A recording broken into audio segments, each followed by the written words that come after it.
This is Barrels and Barrels, a bourbon and baseball podcast, with your hosts, Brandon Spinner and Michael Burns. And welcome into another edition of Barrels and Barrels, a bourbon and baseball podcast. I am one of your hosts, Brandon Spinner, alongside one of my good buddies, co-host Michael Burns. Mikey, how you doing tonight, my man? A little sore. Had our first adult league baseball game on Sunday. I pitched one inning. One inning? How'd No you do? hits, no hits, and 3 strikeouts. Any walks? No walks. No walks. So 1, 2, 3. Oh no! I'm sorry. I lied there. One hit. One hit. The leadoff hitter hit the first pitch of the game, and then I proceeded to strike out the next 3. The third guy that my catcher dropped strike 3, so I had to face a 4th batter. Could have had a 4th strikeout inning, but instead I shattered the guy's bat for a ground out to second base. Atta baby. What were you throwing? 95, 96? Maybe the inverse of that.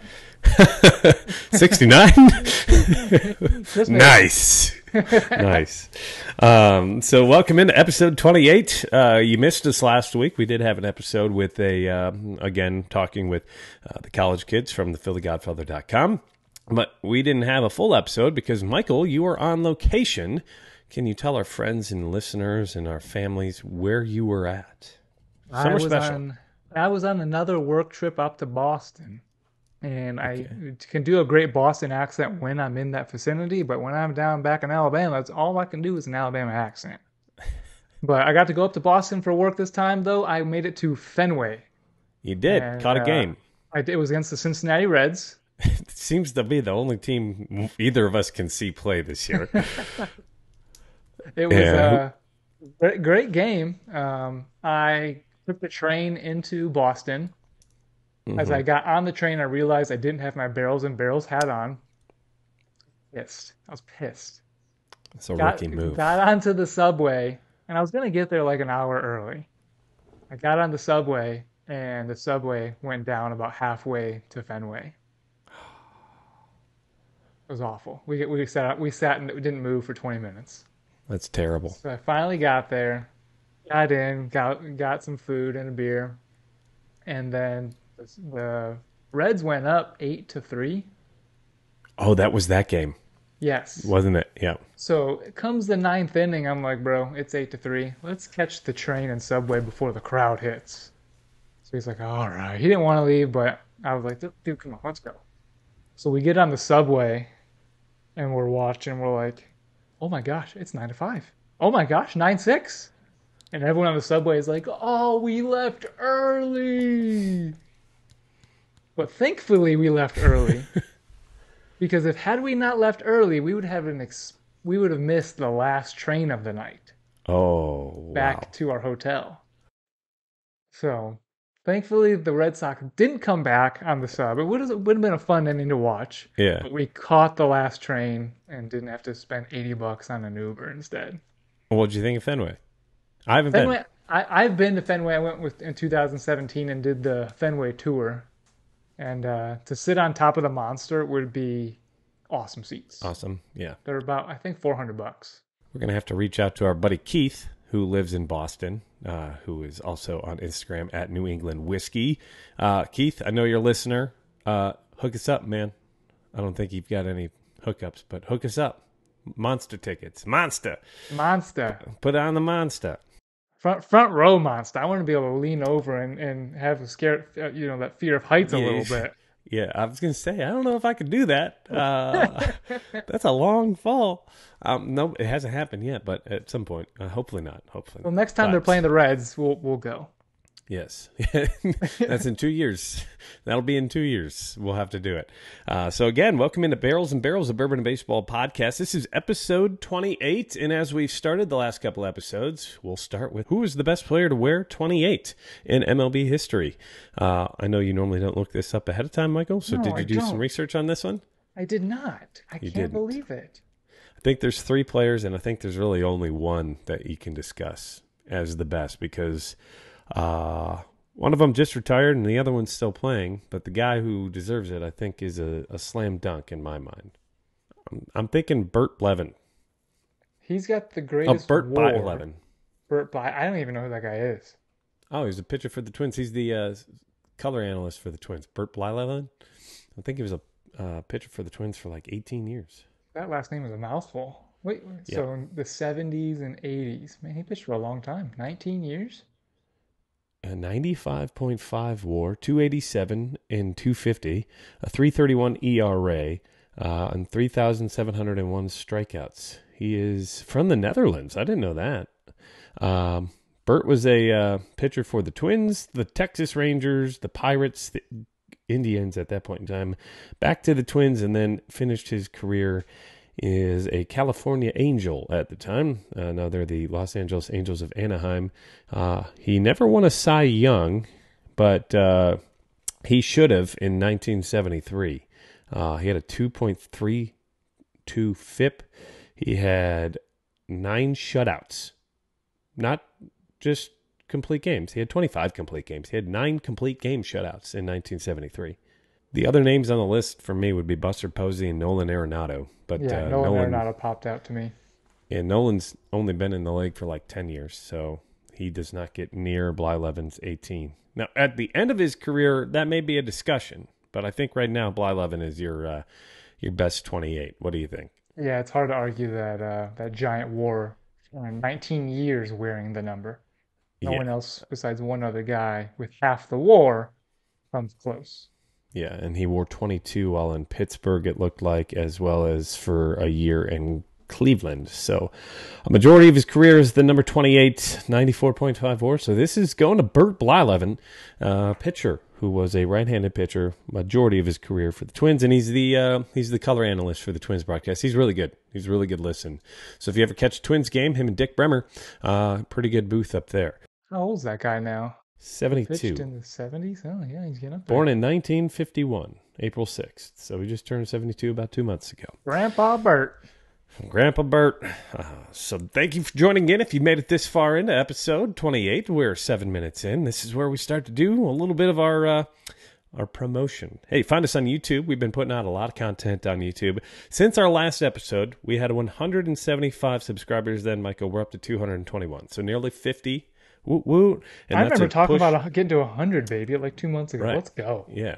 So if you're watching, hit the subscribe button below. We would love to have you as a subscriber. And for those of you who do subscribe, I always say, I'll give you a shout out. Domo, Austin Dreyer, Joe Arrow, GT Mustang, Brett Drinkar, and Joanna. All those of you who have their profiles public, those are the names that popped up. So thank you to the 46 new subscribers. We're putting out exclusive content out there on YouTube that you can only see there, sometimes on Facebook, but not too often. And speaking of Facebook, we're now up to 459 followers.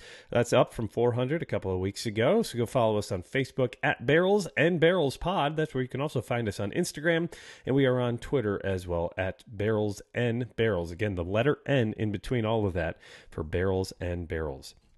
Also, find us on Apple Podcasts, Spotify, Stitcher, Amazon Podcasts, Google Podcasts, iHeartRadio Podcasts, and please, please, please leave us a rating. We're 15 out of 15, 5 stars on Apple's, and we finally made it to Spotify's list of, we actually get a ranking now. We're at 10 out of 10 5-star approvals.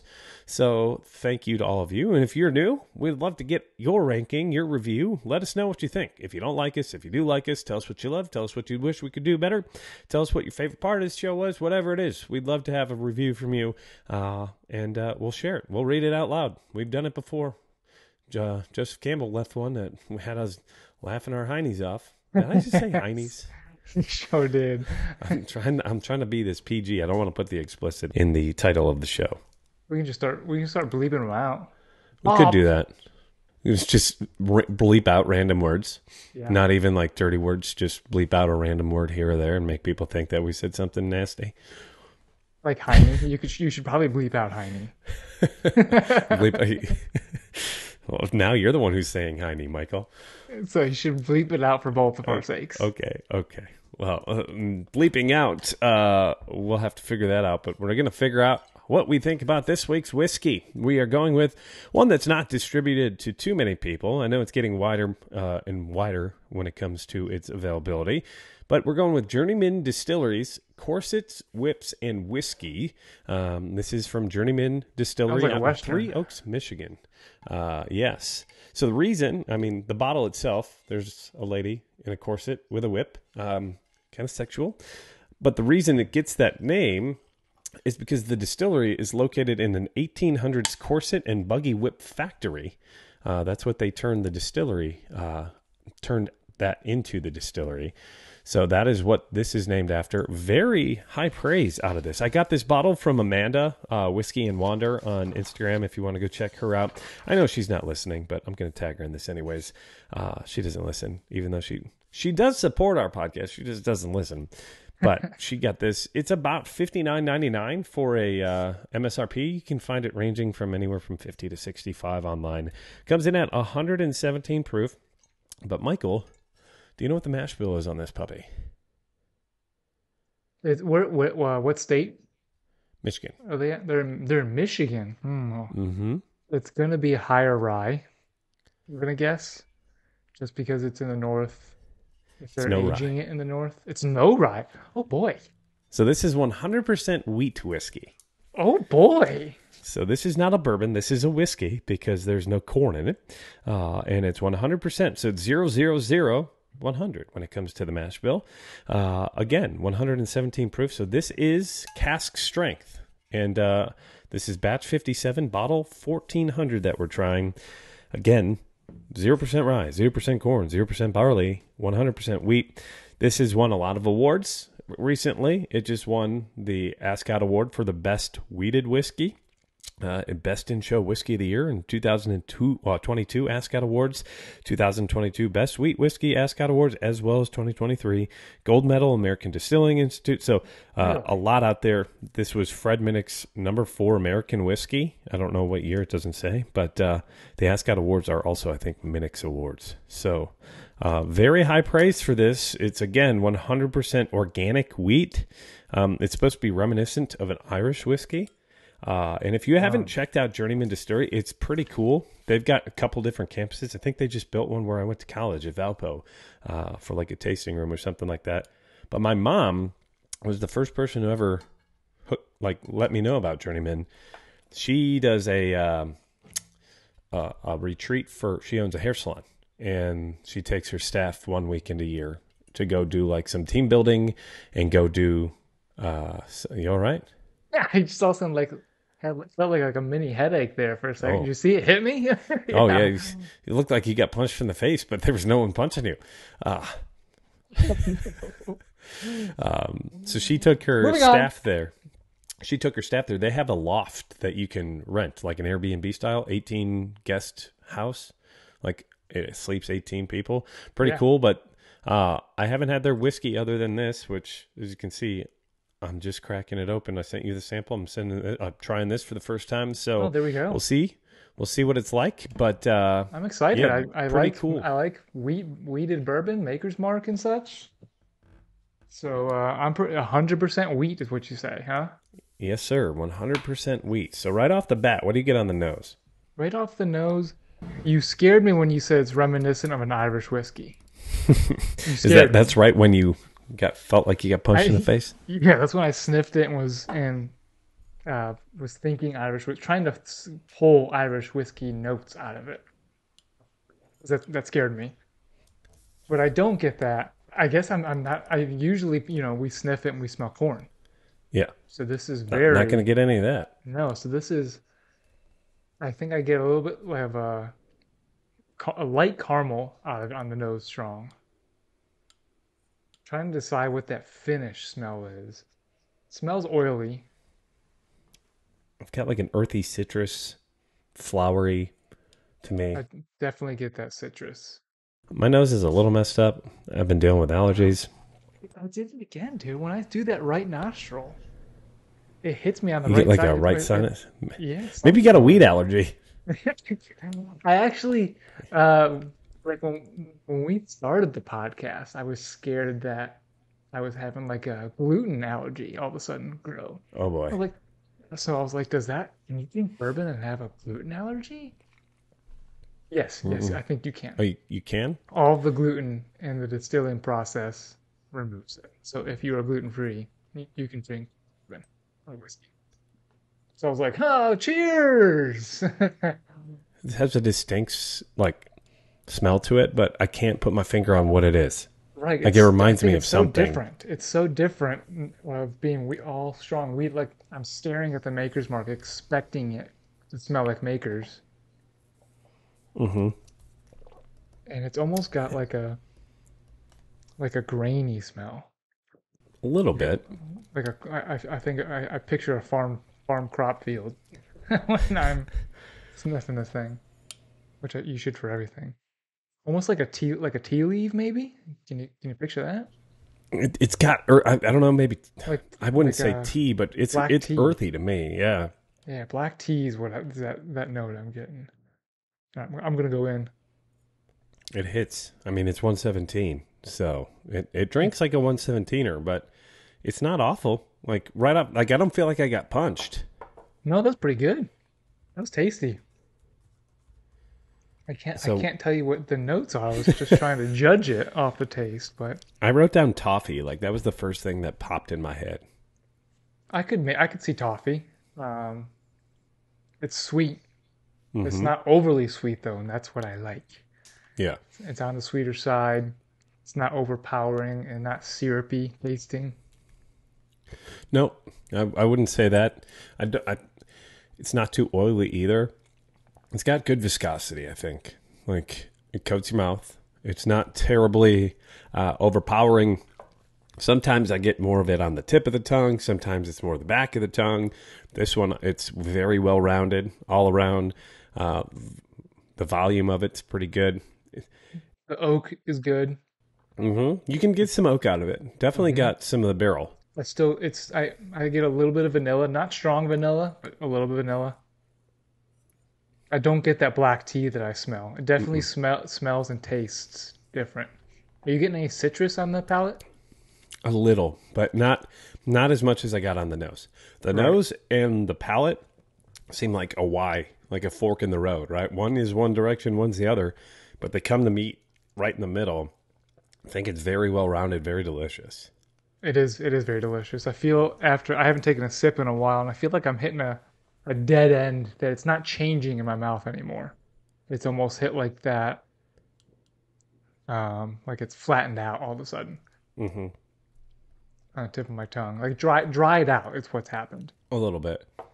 I would say probably the finish is the one part of it I think that is lacking a little bit. Overall, I think it's very good. I wish there was just a little more to the finish. I do get a little more of a sweetness to it, the second pour and the second sip, but man, that's really good. Yeah, I would. I'm gonna go right out and say I would rate this an everyday player because I would recommend this bourbon to somebody. Yes. So Michael goes with an everyday player. If you're new to our podcast, we do a rating scale off of baseball kind of standards. Hall of Fame, top of the class. That is the best of the best. No, we haven't rated one yet. Haven't We done one made it yet. there. We've been had close. one that was close. Yes. We have one One that or was two really that was close. really close. But, Didn't pop that Hall of- chair. We were scared. Nah. We were very scared. Hall of Famer, top of the top, all-star, second best, right? Everybody's got an all-star. Those are those bottles that are the ones that you are the most excited to share with others, the most excited to pop open. Sometimes maybe the ones you wait a little too long to open. Everyday player is just like an everyday player in your lineup. He's there every day. It's something that you're not drinking every day, but one of those that's always on your bar, something that you're always going to want there. Then bench player, just like a player in baseball who's a bench player. Doesn't start every day. It's not something you're going to pour every day or every week, maybe every other couple weeks, maybe once a month, but it's something to mix up the lineup, mix up your pours, and then finally designate for assignment, which means you're cut off the team, just like Gary Sanchez. And Did Gary Sanchez get cut from the Padres? No, but he's been cut like sorry. 3 times this year, I think. Yeah. So he's Mr. DFA this year. Yeah. So Michael goes with an everyday player. Very interesting. I think what's lacking. Hold on. Before you, what would have made this an all-star is, like you said, the finish. If it would have had a lingering, got some tropical citrus to finish, it would have been there. But it hits, it dries out. But the front is delicious. I get a little bit more baking spice out of this now, like a cloves kind of taste. Yeah, almost maybe a little bit of nutmeg on the back end. and maybe that's very what, good. Yeah, I agree. And I am going to where go are you with going? an everyday player as well. Cheers, sir. So, cheers, everyday players. There we go. And big shout out to Journeyman Distillery. If you haven't seen a bottle, reach out to Amanda or Derek or anybody in the. I think they distribute into the Chicago area now too. So our Chicago listeners, I would check this out. They've got a ton of whiskey. They've got a wheat whiskey. They've got a bourbon. I'm pretty sure I saw it at You did see Benny's. it. Okay. I know they've got a brandy. One thing I have tried from them is what my mom got me is an apple cider, which was very good. An alcoholic apple cider, which she brought to me after they had went. And I think she's talking about going back. If not, they've already been back. But they've got a full rye. They've got, it's called Kissin' Cousins whiskey. 3 Oak single malt. They've got Silver Cross, which looks like a regular whiskey. Featherbone, which is their bourbon. And Featherbone, I believe, is the name of the place that they bought, which is where the distillery was. Yep, that's their bourbon. They've got Not a King whiskey, Corset Whips and whiskey, and then Buggy Whip wheat, which I think this is the cask strength version of Buggy Whip wheat. Did this drink like 117 to you? It hits up front like 117, but I think it mellows out towards the back end. Usually I would find it reverse, right? Right. I think it drinks right at 115, 117, not overpowering, but you can tell there's a little bit more of a kick. You wouldn't recommend this to somebody who drinks Basil Hayden, regularly and is at the 80 proof. Four Roses small batch at 90, 92. Right. They'd be like, oh man, it tastes like alcohol. Probably. This is a good pour. So cheers, Journeyman. Cheers, Michael. We found another everyday player right in our lineup. Again, check out Journeyman Distillery, 3 Oaks, Michigan. Really cool stuff. And if you're ever in 3 Oaks, go check out their living quarters, because I think you can rent out multiple different like Airbnbs there.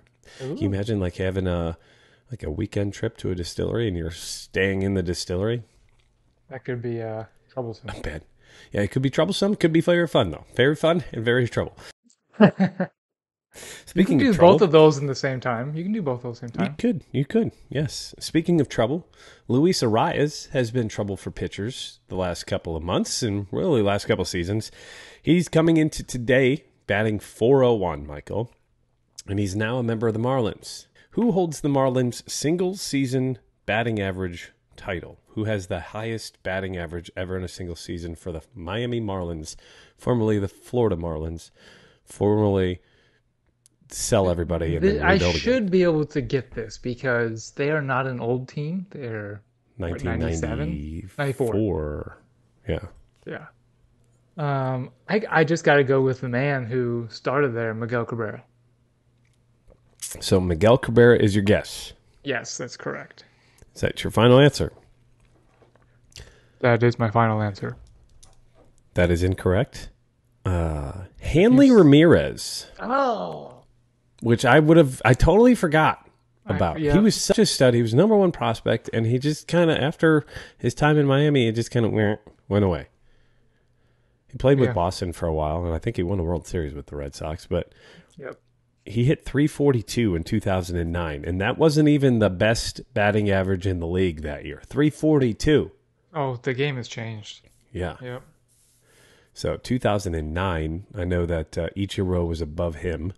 And was it Miggy? Somebody hit like 360 that year. Chipper Jones, Howard Pujols. That was the age of high average guys where MVP would hit like 340, 350, 330, 336. I can just picture it. Yeah, like constantly. Batting average that year was Joe Mauer, 365 led the league. Remember Joe Mauer? Yeah, 365. He won MVP that year too, I bet. 2009 was LeBron James. Joe Mauer won the 2009 MVP, and I think that was also Pujols in the NL. Pujols. Pujols. Yeah. Pujols and Joe Mauer. So that has been our trivia question, and that's going to lead us right into our baseball talk. So we just talked about Luis Arias. He's batting .401 going into play today. Very impressive. 85 for 212. So in 212 at-bats, he's got 85 hits already through 55 games. I think it's up to 58 games that he's played in now. Incredible. 401. Yeah. When do you know the last player that hit 400? Ted Williams. They keep talking about. Was it Ted Williams? He was in a season. It was Ted Williams. Yeah. We hit 406. I think it was in the 70s. I don't know about this late into the season, but wasn't Bellinger hitting close to it going into June in his MVP year in 2019? Yep, into June, and that's where he fell off. Yeah. So I was thinking, do you think that Arias is the modern day Tony Gywnn? I feel like Tony Gywnn hit for like more power a little bit. When I look at Luis Arias' line, I've got it right here. He's hitting year to date. Where'd it go? It's 401, 451, 495 is his slash line. Is he slashing slugging 495? Mm-hmm. Yeah, and 401, I mean, that's a great line. I don't know what I'm talking about, but he's only got the one home run. I guess I expected him to be higher. If you're hitting 401, I expected you to be a better fantasy player. Yeah, he's got 15 doubles. So of his 85 hits, 15 of them are doubles, 1 triple, 1 homer. He did hit the cycle earlier. The only reason I say it is Tony Gwynn's first couple of years in the league, 1 home run, 5 home runs, 6 home runs, 14 home runs, 7, 7, 4, 4, 4, 6, 7. In the back end of his career, in 97, 98, 99, he went 17, 16, 10. But those were really the highest years he's ever had home run-wise. He only hit double-digit home runs 5 times. He's only got 135 in his career. Now, of course, Arias has only been in the league for 5 years now, so he's much younger. He's got a long way to go. He's 26. Gwynn played, 20 seasons? So he's got 16 more seasons to go. Yeah, the other Gwynn-like statistic is the guy doesn't strike out. Like Tony Gywnn didn't strike out. Yeah, so Arias' career is a 326, 384, 421. Tony Gywnn was 338, 388, 459 overall. So, but he had better slugging numbers towards the back end of his career when he started to hit for power. Arias, like you said, doesn't strike out. He walks quite a bit too. I think no one's ever going to replace Tony, but I think he is our modern day Tony Gywnn. He's got 19. You had to put a player to it. Yep, absolutely. For perspective, he's walked 19 times this year. He's been intentionally walked 5. So that's 24 walks. He's struck out 11 times. So he's got more than double the amount of walks that he does strikeouts. One of those strikeouts is a broadcaster's fault. He mentioned he hasn't struck out in like 20 at-bats, and boom, struck out. Tony Gwynn struck out 434 times in his career. He walked with intentional walks just about 1,000. So they're pretty close strikeout to walk ratio. I think he's the modern day Tony Gywnn. Yeah, you can't. There's no one else you can pin it to, and he won the Silver. So now, when's the last time the Silver Slugger was traded away last year? Arias was. Yeah, he was the batting champ, and then the Silver Slugger, I think, for second base last year for the Twins. Where he's played first base a little bit this year, but he's predominantly a second baseman, and I think that's where he's played most of the year this year as well. Because that was one thing that they talked about when he got traded was because they had Jazz at second base, right? Jazz Chisholm. Right. And they were going to have the logjam in the middle of the field, but he's predominantly played at second base. Right. He's played actually 55 games, 55 appearances at second. Only two games has he appeared at first base.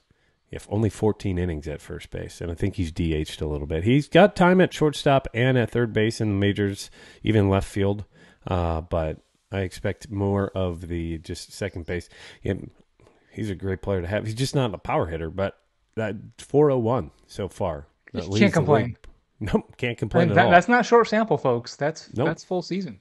Yeah, insane. And he's towards he leads the league, obviously. Who's in second? Let me just sort these stats. 332 for Bo Bichette. So it drops 70 points, basically, to the second highest average in the league. Yeah, that's Insane. yes, absolutely. In today's age of strikeouts and home run reliant guys, Yeah. in today's game, Luis Urias could be, in today's game, with that being so homer reliant and power reliant, Luis Urias could hit for 400 and probably be benched. Yeah, pretty. Like if he wasn't consistent like he has been, you could totally be like, yeah, not getting enough power. Speaking of power, though, a guy who has been tearing it up, especially the last couple of weeks, Marcus Semien's 25-game hit streak. Do you know who last year had the longest hit streak in baseball and what it was? This is kind of an impromptu trivia question. I feel like it's actually a Cubs player. Mm-mm. I feel like, no, it's not Swanson. No. No. He plays the same position, though. Shortstop. Longest on base streak. Hitting Streak. Hitting streak, yes. He played It was shortstop. Trey Turner. It was Trey Turner, really. Yeah, 26 last year. So Semien's getting close, 25. But the line that Semien's putting up, not just getting hits, 304, 372, 504. His 3.2 F4 is tied for the best in baseball. 9 home runs. He scored 55 runs so far this year, 50 driven in. Boy, are the Rangers getting the money out of that contract. Oh, my goodness. The Rangers, Marcus Semien is going off. He is, fantasy-wise, a top asset. And if that translates well, overall, the Texas Rangers are just destroying the baseball right now. Yeah. So they're getting very good production, but they've signed him and Corey Seager in the same offseason. They gave Semien 7 years, $175 million. So he's making an annual average around $25 million. He's putting up more than that. His WAR right now would already equate to $25 million, I believe. Who did you see Semien being the better? I mean, I guess Seager's been hurt, so it's hard to say that. But right now, Semien's the better player. He's totally the better player. And before he signed with the Rangers, he had an MVP type of year in Toronto. He had like 45 home runs. I think he batted like 265, but had an OPS near 900. He had a hell of a year. Yeah, 6.2 WAR. And in 2019 in Oakland, he had a 6.6 WAR. The 2020 season, he kind of threw out because of the COVID stuff, where he still hit 7 home runs. He just had a rough batting average that year. But yeah, I mean, out of the two, I would have if he was healthy, I would have expected Seager to be a little bit better, but his health has not been there his entire career. He's missed That's years his MO. in time. Yep. Yeah. So And good maybe for Marcus Semien. I think Semien was, I thought, maybe a little bit of an overpay. He did that all in 1 year. But hey, he's an Oakland product. He was drafted by Oakland, traded to Toronto. No? He was drafted by the Chicago White Sox. Do you know who he was traded to Oakland for? Jeff Samardzija. Really? Yeah. He played 2 years with the White Sox. His rookie year was 2013. Yeah, he was a shortstop for the White Sox. I was just about to give props to the Oakland scouting because they seem like they scout, they draft, they develop, and trade. Yep. Well, they traded him, 2011, 6th round, 20th pick overall, so 201 overall to the White Sox. He was traded for Jeff Samardzija, I think, along with Chris Bassett to the Oakland Athletics in that Samardzija trade, which looks pretty bad for the White Sox right now. Yes. He spent 7 seasons in Oakland, had pretty good numbers, 15 home runs, 27, 10, 15, 33. Then he went to Toronto, hits 45. Juiced ball era. He's got 195 career home runs. So he's an MVP candidate this year right now. Oh, Him and Wander absolutely. lead the league in WAR at 3.2. Acuna Wander 2.9. does. Yeah. Do you know who's 9th on the list? At least Fangraphs WAR? Dansby Swanson. Yes. You have it open right now. No, I don't have it up. Oh. I don't have it up. I think I just know that Dansby's up there. Yeah, that surprised me. And then Corbin Carroll at 10th. And we'll talk about the Diamondbacks here in a little bit. Even Jonah Heim in 11th. So that Texas Rangers lineup, man, between Heim, Jung, Adelise, when Seager's been healthy, he's been producing. But bad news for the Texas Rangers. Jacob Bad deGrom. news. Oh, I mean, Mr. Glass, man. What did you send me yesterday? I was gonna make a reel about him from the Little Giants, the bubble wrap kid. Yeah, Don't be talking about my mama. That kid? Yes. He got hit the first day or something, or signed up for football, and then showed up and absolutely he looked like a moving package bubble wrap roll. Yeah, he's like waddling, wasn't he? Like as he walked to the field. Yeah. Poor guy, though. I mean, he was emotional about it in the press conference. Yeah, I think we posted that on our Instagram story. It's very emotional. It's his second Tommy John. I didn't realize that it was his second Tommy John. Yeah, because I think he got drafted and needed it when the Mets drafted him, and that's why he was late to the Mets coming up, because he spent a year and a half out. So he's likely out through the middle of next year. If not, when did Bueller have his surgery last year? He's coming back this September, so I want to say it was June or July of last year. Yeah, so it's usually about 12 to 14 months. DeGrom's also older, though. 34. He's about to be 35. You don't heal quite as fast. You don't bounce back as fast. I mean, when he was healthy this year, he had a 1.57 FIP and a 2.67 ERA, which isn't bad either. And he pitched 6 games. He has a 1.4 WAR. That's how great he is. In 6 games. In 6 games. Yeah. He just hasn't been healthy, and he hasn't been healthy. He hasn't pitched more than 100 innings since 2019. In 92, in 2021, that was the year that he was incredible. Or 2021, excuse me. 91 innings, and he had a ERA of 1.08, and he had a 4.9 WAR. What huge kind blow. Of season could he put up if he would have pitched 200 innings? It probably would look a lot like what he did in 2018. A 1.70 ERA, 217 innings. That was his Cy Young year. 10-9 though. That tells you how bad the Mets offense was. He had a Imagine if the WAR. Cubs would have traded Baez for him in 2015. Probably still win the World Series. In 16, we probably still won the World Series, and we might be. We don't trade for Quintana in 16. In 17. Could have done in 17. In 17, 18, 19 were his 3 best seasons by far. Oh, man. Yeah. 17 was actually his worst. Woulda, coulda, shoulda, right there, right? Huh? Yeah. Now, did you see the Barstool baseball theory of what before? This was before they posted this before it was announced about DeGrom, because DeGrom was throwing bullpen sessions. I'm guessing that he was trying to determine if he could heal instead of having surgery. But there was the theory that his first child was just born, I think in the spring, and that he was on paternity leave. And they didn't want to show that DeGrom's taking his full 12 weeks allowed. Huh. And the day after that theory was posted, it was announced TJ. So it was like, oh, okay, just kidding. Ouch. Yikes. Oh, well, that's a bummer. Either way. You wish it was paternity leave instead. Yeah.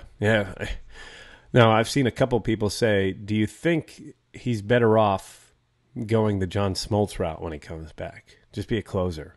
I think so. I mean, can you imagine that? After one inning, just come out and you're done. He's throwing 100. He might throw faster then. He's already throwing 100, 101. He might be a Chapman kind of guy, 103. Yeah, and he's got command, and that's what's incredible. Like, Chapman was just checking it at 105. He could even be like a 6-out, an 8th and 9th. The first 8th and 9th inning closer. Yeah. But I don't know if you could bounce back on back-to-back days with that, though. It'd be difficult. That's true. That's true. It'd be difficult. But, yeah, that's one route. He's got that $185 million deal, 5 years. So he's still got 4 seasons left to go. Will he make it? That's the big question. So they'll get 3 seasons out of him. Yeah. For $185 million. And this year they could potentially make the playoffs and go on a deep run, and they're not going to have their ace. It's just a huge depth hit because not only him, but Kumar Rocker just had Tommy John, didn't he? Yep. And he was like their depth piece who would be up late next year too. So like he's delayed. You got Leiter still on the minors though. They've got depth. It's just not. You get rid of the best pitcher in baseball. You lost 50% of it. They had 4 studs. Full win is their other one. Yep. And I mean, if you're a Rangers fan, you got to be saying thank God for Nathan Eovaldi. Yes, absolutely. And John Gray. John Gray's been great. But boy, rough luck there. This is not really rough luck, but an MLB pitcher just got demoted to rookie ball. Yeah, I've been feeling that one all year. May I remind everybody? I want to rewind or flashback just to week 19 or our episode 19, I believe is what it was. There's belt. I think Manoah takes another step. He finished 3rd or 4th in Cy Young last year, and I think this year he takes the crown. Michael's Cy Young pick was Alek Manoah, ladies and gentlemen. Oh, no. I did this to him. Yes. My own guy. You did. You picked your entire fantasy lineup, I think, for all the awards. I almost did. I don't have Austin Riley. No. But, yeah, Manoah was, he was 3rd in Cy Young last year. Absolute stud. Mm-hmm. The year prior was his rookie year. He won 8th out of all rookies. It just made sense. Take the next step up and be the stud of the league. Yeah. And he's the stud. He's just the stud of the Florida Complex League. Mm-hmm. FCL. I think a lot of that is not because it's the level. I think that's where they have all of their data analysis products and all their systems in Florida, because that's where their spring training facility is. So I think that's more of a, hey, you need to go figure something out and come back up here at a later date. Yeah, that's like if you're going to be converted if you're in AA, they did it with the Cubs reliever, or Cubs starter. They converted him to a reliever by sending him back to the development complex, and then he came back to the same level. Because that's where they send all their rookie level players to go get all the data on that. I think he'll bounce back. I do think the pitch clock really effed with him, or at least had to something mentally. And I think a lot of it has probably got mental over the last couple of weeks, right? And all the comments about his weight. Yeah. So rough. 13 games pitched, 1-7. He's got a 6.36 ERA. More hits than innings pitched. Yeah, it's the peripherals too that are rough. His walk rate is up 6.52 per 9, so he's not throwing strikes. He's giving up home runs at an astronomical rate. His FIP is a 6.53, which is worse than his ERA. So he's gotten lucky theoretically regarding the results of his 6.36 ERA. Ouch. Yeah, tough luck for him. A great thing to look at of looking at those rates is Baseball Savant, and they show hard hit rate, slugging percentage against him.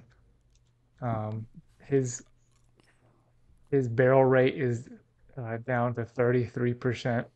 Not good. Hard hit percentage is 27%. Everything, if you look at this page, is in blue. And where's his velocity rates comparatively to last year? Do you know? Is that easy to find? I don't know. That would be one thing that I would look up. And I remember last week I was talking with Matt from the College Kids. They've been fading him, or for those of you who don't gamble, betting against him because of the statistics and what they've been noticing. I bet they've been making money. They have. I won money last week on the Brewers against him. But moving forward, he's going to be a fixture. If the Blue Jays are going to be successful going forward, they're going to need him to be who he is and not this guy. And that's partially why they haven't had as much success to start the year. Because theoretically, if you turn 7 of those losses, say he's 1-7, you give him 3 more wins. Right, and that team's right up there at the top middle of that division. They're in second place. Yeah. They're in second place. So all it takes is a couple games here or there. Man, that's rough.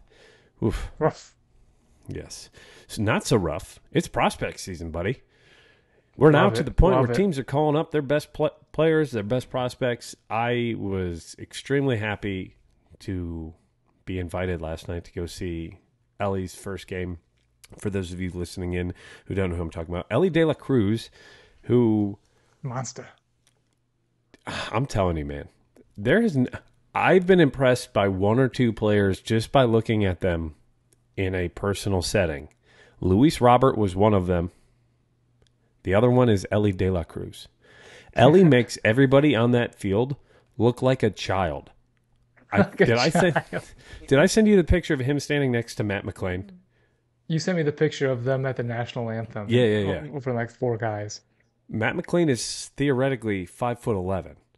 Ellie's 6'5", and he makes Matt McLean look like one of those kids who goes to a ballpark and like gets to go on the field before the game and get an autograph next to his player, like at that position. Yeah. He literally looked like he was a child next to Elly.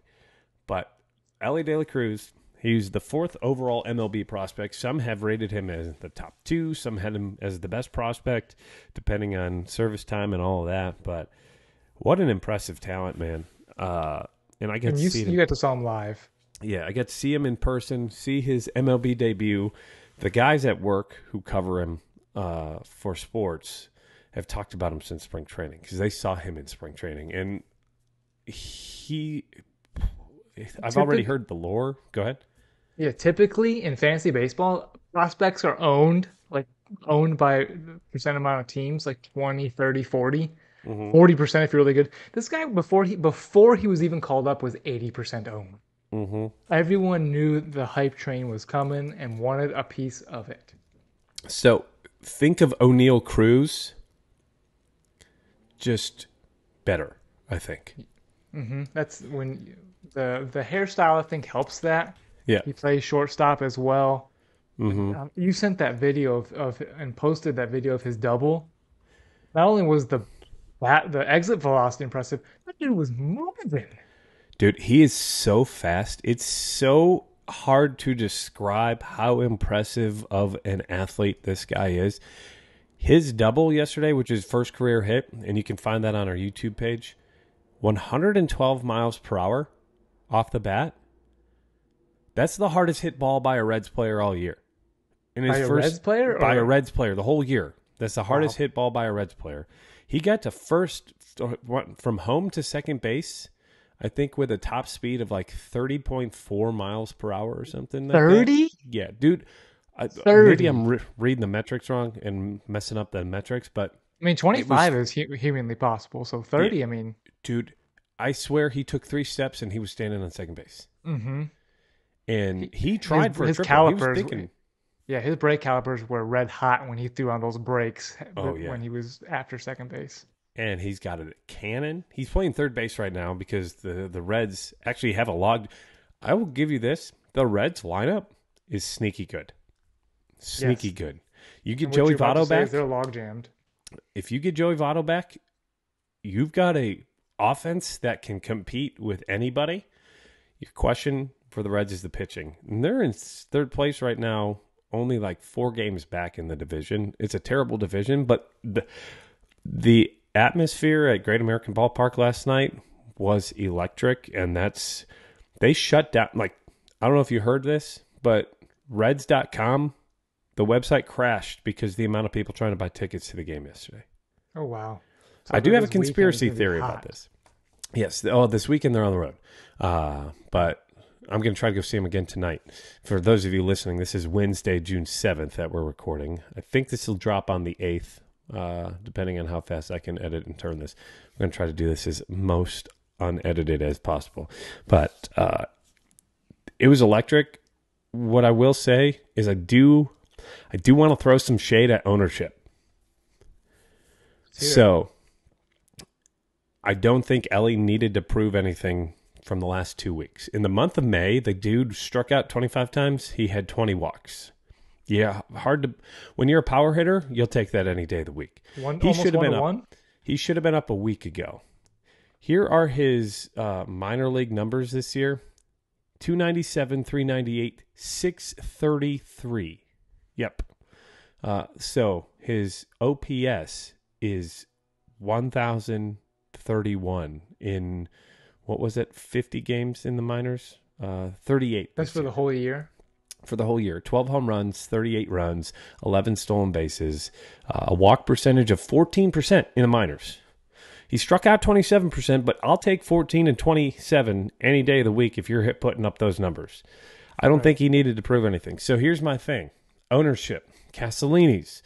Last year, they were the guys who were like, go find somebody else. We'll move the team if you're going to be unhappy, right? And that's been a lot of Cincinnati Reds fans like ire. I've had a lot of people say, I haven't gone to a game since he made that comment just because he's a jackass. Right. So. Explicit. Yep, yep, explicit. And there's the beep. That's the beep that we should do. But so here's my conspiracy theory. So Friday is when he should have been called up. That was their first home game back. But Right. Friday night, they had a Zach Brown Band ALS benefit concert after the game. They broke attendance records at Great American Ballpark. They had like 44,000. Wow. So we're not going to waste it on that. Saturday was Joey Votto bobblehead day. We're already going to have a high ticket attendance rate there. Sunday is already a Sunday day game in the middle of summer, basically. Kids are out of school. It's going to be a higher attendance. So I even tweeted this out on our Twitter page. Go check it out. Tommy retweeted it, called it. I said he's going to be called up most likely Sunday, Monday, Tuesday. I thought Monday was going to be the day, but the only reason they didn't call him up Monday, they needed a starter. And they made a prospect. They called up their sixth best prospect that you put a reel out for, Abbott, the left-handed pitcher. So why waste two prospect debuts? So let's call him up on Tuesday. And what did they do? They called him up yesterday, made his major league debut. He's not going back down. He's here. And what's crazier is they're going to do the same damn thing with Encarnacion Strand in a week and a half. I guarantee it. In a week and a half. Yeah, he needs to be up as well. And Yeah. that just adds even more to that Reds logjam. But it's the same thing ownership did through a different way.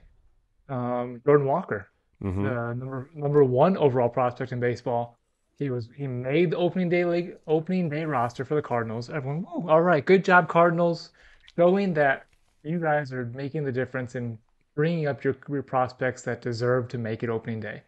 Mm-hmm. And for some reason, a couple weeks later, he got sent down. He was not doing terrible.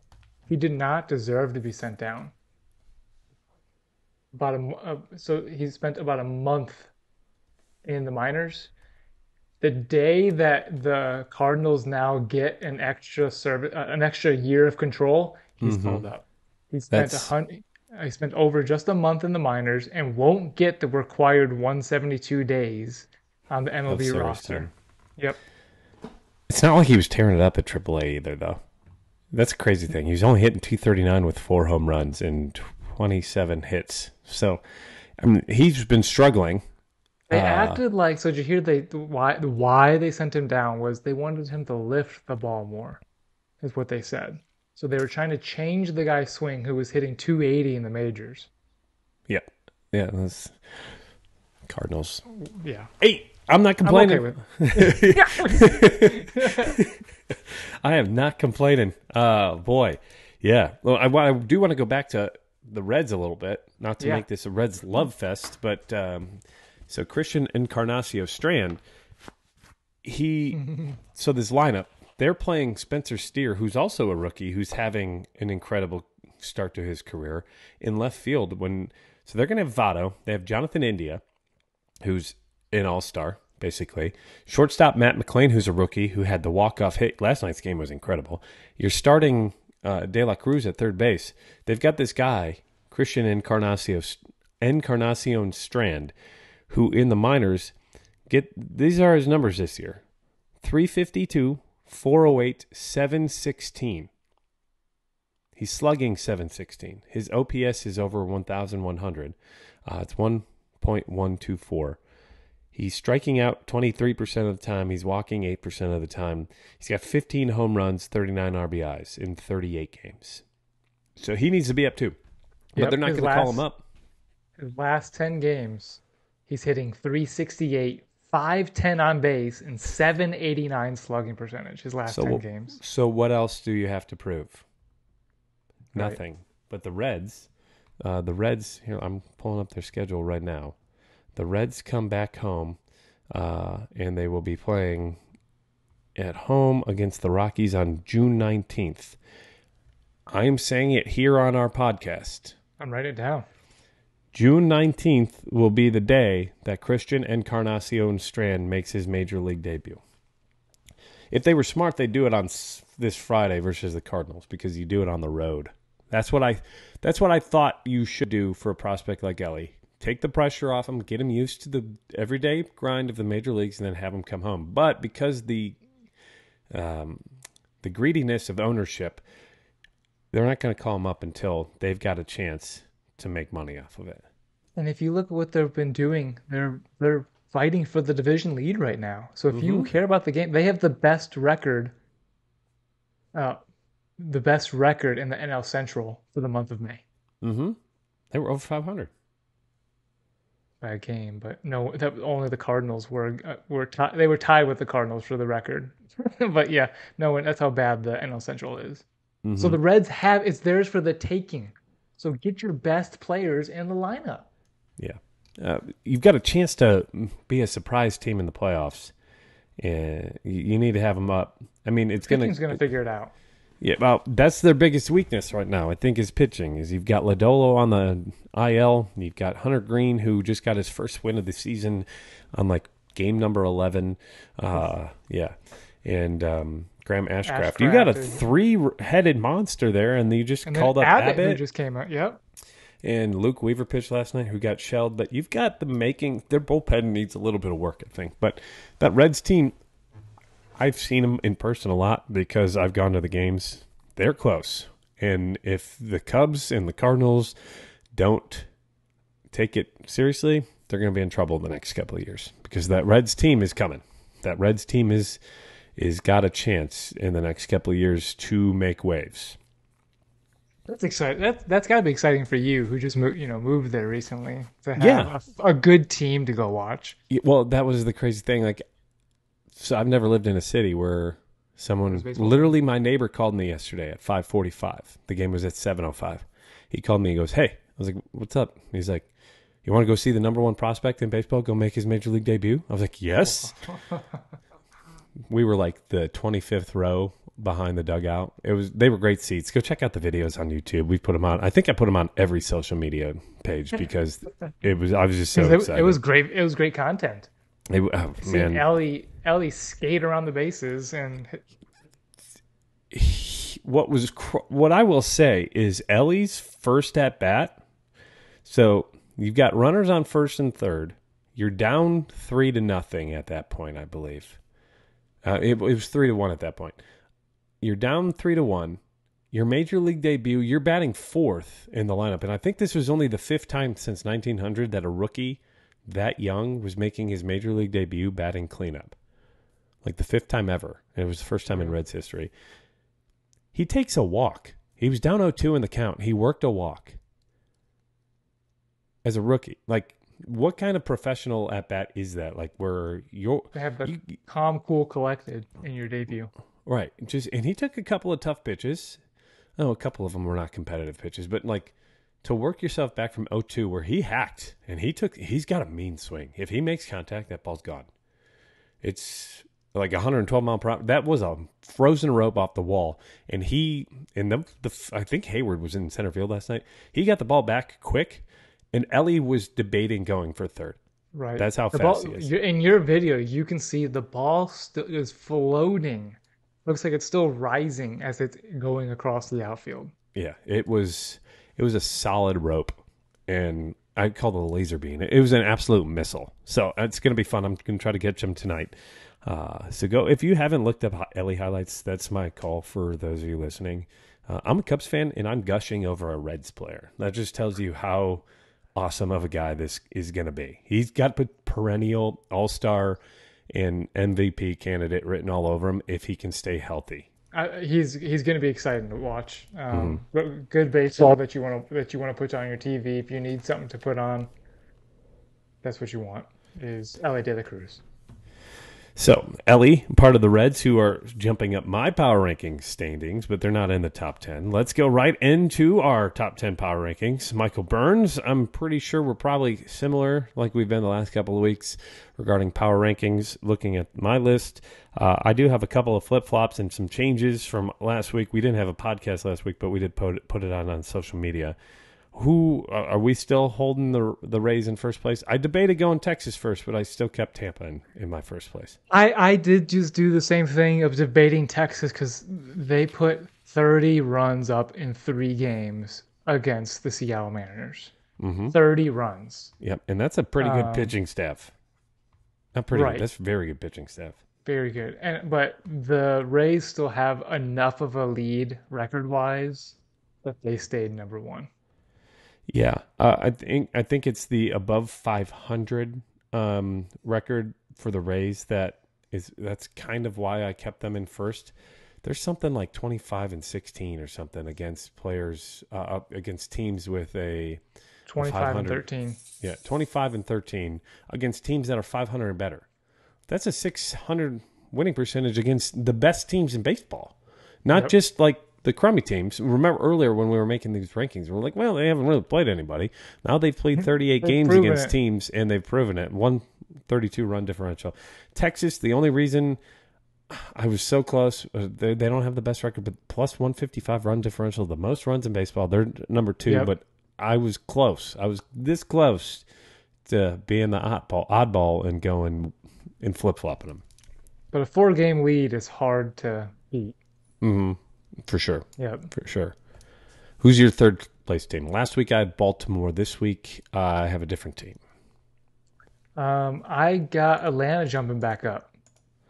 So do Atlanta's been playing some good baseball. They played Arizona, who is now first in the NL West. Mm-hmm. They took two out of 3 from them. They put it on the Mets last night after coming back from being down.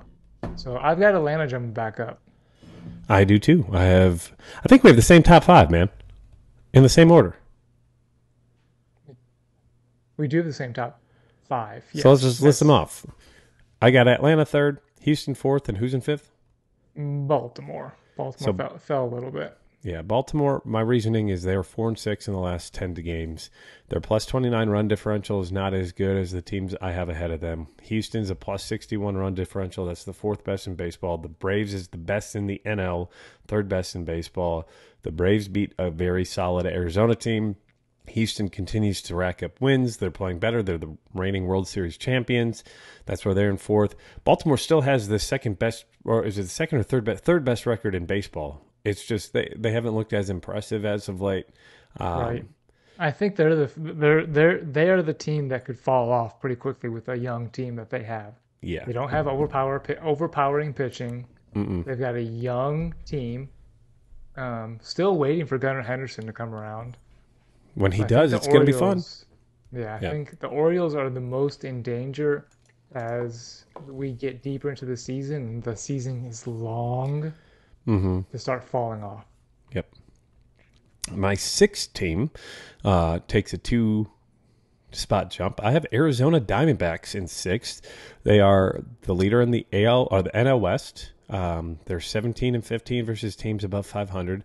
Now, the one pumping my brakes, even though they've gone 7-3 in their last 10 games, they only have a plus 24 run differential, which isn't as impressive as some of the other teams in the NL. Mm-hmm. But still, they're playing good baseball. They lead the NL West. They need to get their flowers.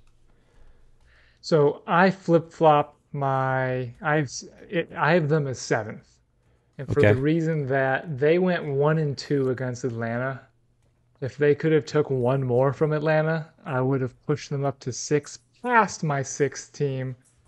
Oh, I'm sorry, 7th team, who is the New York Yankees. The New York Yankees took 2 from LA. Mm-hmm. Who LA has been up there in the top 5 or 6 for I think both our power rankings. Mm-hmm. And so the fact that the Yankees took 2 of 3 from them and Arizona only went 1 of 3 against Atlanta, I pushed New York 1 above Arizona. I'm giving the Yankees a little bit of a hit because they lost to the White Sox last night, who are actually playing very, very, very good baseball as of late. Hey, we got Bailey, who's making is this her podcast debut, maybe? I don't know. I this think is Bailey. so. Bailey on YouTube. Go check her out. Bailey the Pup. She's been in one of those cones for the last couple of days because it's been a rough couple of weeks here in the old Spinner household. She had a foot issue. But yes, I went with Yankees 7 just because their run differential plus 41. So it's better than Arizona, but they're 500 or just about versus teams that are 500 better. Arizona has a little bit better of a winning percentage versus the higher winning percentage teams. It's kind of, I think they could be flip-flopped a little bit. Arizona 7-3 in their last 10. Close. Yankees 6-4 in their last 10. So I kind of went with that. How much do you love seeing the Dodgers not in first place in that division? It's fun. It's It pretty is cool. fun. I love And it. it was fun to watch them lose yesterday in pretty amazing fashion in the ninth inning, where Caleb Ferguson just couldn't find home plate. And that's the reason the Reds came back. My eighth team is the Dodgers. They've lost 3 in a row, but they still have the most runs in the National League. Their winning percentage versus 500 teams is not that great, 14 and 15. But still, they're a juggernaut, and they've got the most runs in the NL, so that tells you something. So my next team, I have the Dodgers 10th for the reason of they've lost 3 in a row. Mm-hmm. They're on a losing streak. My team at what, 8th is this? Mm-hmm. Is the Miami Marlins, who have won 8 of their last 10 and are on a 5-game winning streak. I will stop you there. They're my 10th team, so they're in my top 10. Their 5-game winning streak is against who? Oakland and Kansas City. Yes. So I know we said earlier this year you got to play the teams that are on your schedule, but when you've got 5 games against literally the 2 worst teams in baseball, you better be 4-1 or 5-0. Yes, and they did such. The only reason I have the Dodgers ahead of them is because the Marlins' run differential is still minus 29, which is terrible. Horrible. Terrible. And they've only scored 248 runs, which I think is the second lowest amount in the National League. So their offense is terrible. Their pitching staff is great. Their pitching staff is very good, but their offense, I have them in 10th because they deserve to be up there. They jumped 7 spots in my rankings. They're up to 10th from 17 last week, but yeah, it's against the A's and the Royals and not being able to score runs. I just can't have you at 8th. I have you in the top 10 though. I think we both have the same number 9 team.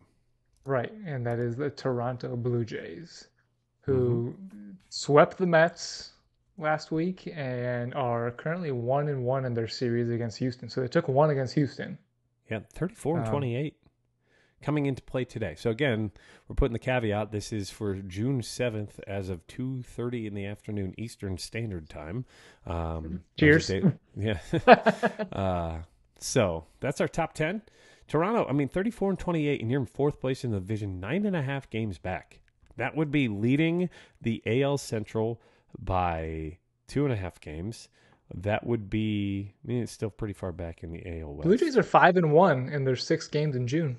Yep, and they're 22 and 22 versus teams at or above 500, which is, that entire AL East, man. The Boston Red Sox are 31 and 30 in dead last by 12 games, and they still would be tied for AL Central first place with the Minnesota Twins. Right, and so they're gonna they would miss the wild card, even though they have a better record than all of the AL Central. Yep. Insane.